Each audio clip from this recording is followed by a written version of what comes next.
नमस्कार। चलिए, आज एक ऐसे नियम की बात करते हैं जो सुनने में तो बहुत छोटा लगता है, सिर्फ 0.5%। लेकिन यकीन मानिए, ये व्यक्तिगत स्वतंत्रता की एक बहुत बड़ी दुनिया का दरवाजा खोल सकता है। तो आइए इसे गहराई से समझते हैं। ज्यादातर लोग ट्रेडिंग की दुनिया में क्यों आते हैं? एक बड़े सपने के साथ आते हैं, और वो सपना है आजादी। लेकिन क्या वो उस पहले और सबसे जरूरी सवाल का सामना करने के लिए तैयार हैं जो बाजार उनसे पूछने वाला है? ये जो इच्छा है ना, मुझे आज़ादी चाहिए, ये हम सबके दिलों में कहीं ना कहीं जलती रहती है।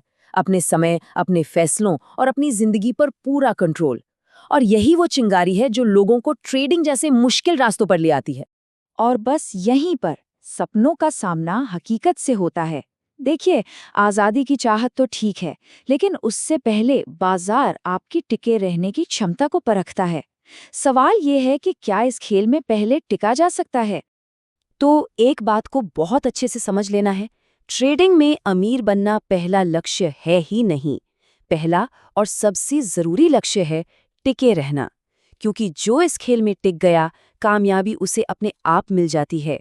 यहाँ पर सर्वाइवल ही छिपे हुए रूप में सफलता है। तो फिर सवाल ये उठता है कि इस खेल में टिका कैसे जाए। इसका जवाब एक बहुत ही सरल लेकिन बेहद शक्तिशाली फ्रेमवर्क में छिपा है, जिसे हम सेट्स कहते हैं।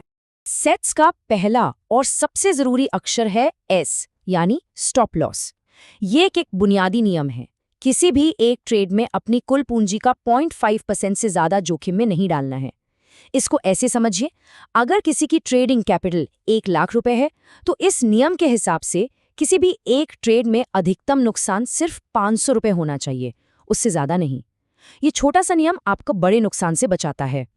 और ये नियम हमें जिंदगी का भी एक बहुत जरूरी सबक सिखाता है। जैसे हम अपनी सेहत या रिश्तों में छोटी छोटी परेशानियों को बड़ा और परमानेंट नुकसान नहीं बनने देते, ठीक वैसे ही ट्रेडिंग में भी अपनी सीमाओं का सम्मान करना और उन्हें सुरक्षित रखना बहुत जरूरी है। अगला अक्षर है ई, यानी एंट्री। इसका सीधा सा मतलब है कि कोई भी ट्रेड भावनाओं में बहकर नहीं, बल्कि एक पहले से सोची समझी रणनीति के आधार पर लेना चाहिए। एक्शन से पहले प्लान का होना बेहद जरूरी है। और ये सिद्धांत जिंदगी में भी उतना ही सच है।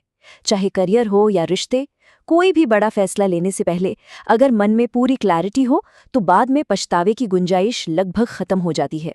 फ्रेमवर्क में अगला कदम है टी, यानी टारगेट। यहाँ लक्ष्य एक एसिमेट्रिक रिवॉर्ड का होना चाहिए। मतलब अगर जोखिम 0.5% का है, तो मुनाफे का लक्ष्य कम से कम उसका 5 गुना, यानी 2.5% होना चाहिए। सीधे शब्दों में कहें तो अगर 1 रुपया जोखिम में लगा रहे हैं, तो कम से कम 5 रुपये कमाने का लक्ष्य रखना चाहिए। ये हमें जीवन का एक बहुत बड़ा सबक भी सिखाता है। छोटे छोटे लेकिन अनुशासित कदम आगे चलकर असाधारण सफलता दिला सकते हैं। मेहनत ऐसी जगह करनी चाहिए जहां उसका परिणाम कई गुना बड़ा मिले। और एस का आखिरी एस है साइज, यानी पोजीशन का आकार। देखिए, आपकी भविष्यवाणी सही है या गलत, इससे कहीं ज्यादा जरूरी ये है कि आपने ट्रेड में कितनी पूंजी लगाई है। क्योंकि एक ही बड़ी गलती, एक ही गलत साइज का ट्रेड आपकी सारी मेहनत और पूंजी को खत्म कर सकता है। इसलिए पोजीशन साइज पर कंट्रोल रखना सबसे अहम है। जीवन में भी ये बात उतनी ही सच है।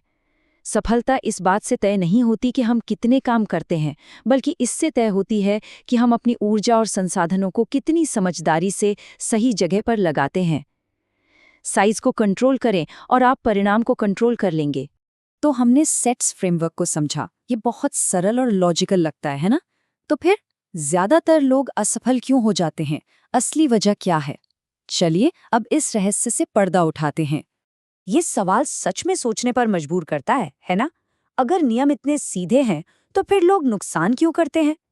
इसका जवाब किसी बाहरी रणनीति में नहीं, बल्कि हमारे अंदर ही छिपा है।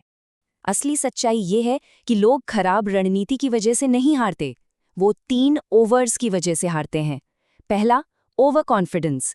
जब कुछ ट्रेड सही जाने पर लगने लगता है कि बस अब तो बाजार को पूरी तरह समझ लिया है, और फिर वो नियम तोड़ने लगते हैं। दूसरा, ओवर ट्रेडिंग। जब हर छोटी मोटी हरकत पर ट्रेड करने की खुजली होती है, बिना किसी ठोस वजह के। और तीसरा, ओवरसाइजिंग।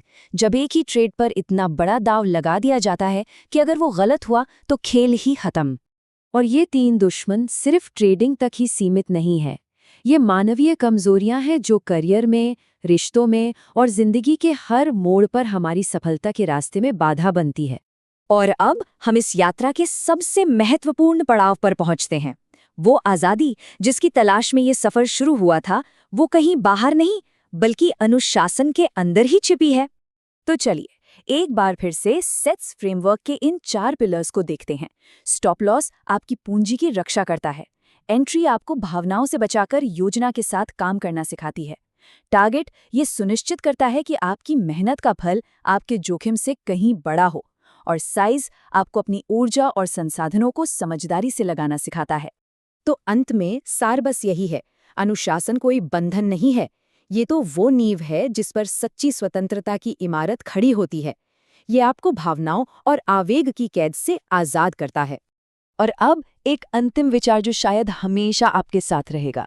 ट्रेडिंग सिर्फ पैसा कमाने के बारे में नहीं है, ये उस तरह का इंसान बनने की एक प्रक्रिया है जो लगातार अच्छे परिणाम पाने का हकदार हो। और ये यात्रा बहुत चुपचाप, चार्ट से कहीं परे आपकी पूरी जिंदगी को बदल देती है।